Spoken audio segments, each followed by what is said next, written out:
ગુજરાત ન્યૂઝમાં આપનું સ્વાગત છે। નેપાળમાં છેલ્લા 3 દિવસથી સતત ભારે વરસાદ। દેશના પાડોશી દેશ એવા નેપાળમાં છેલ્લા 3 દિવસથી સતત ભારે વરસાદ ખાબકી રહ્યો છે, જેથી 39 લોકોના મોત થયા છે।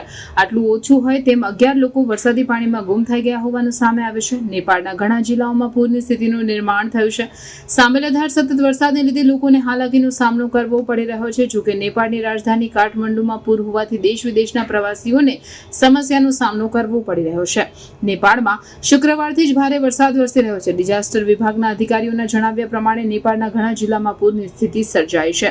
મળતી માહિતી અનુસાર કાઠમંડુ શહેરમાં 9, લલિતપુરમાં 16, ભક્તપુરમાં 5, ક્વરે પાલન ચોકમાં 3, પચનથર અને ધનકુટામાં 2 અને ઝાપા અને ધારડીંગમાં 1 વ્યક્તિના મોત થયા છે। પૂરમાં કુલ 11 લોકો મોતને ભેટ્યા છે।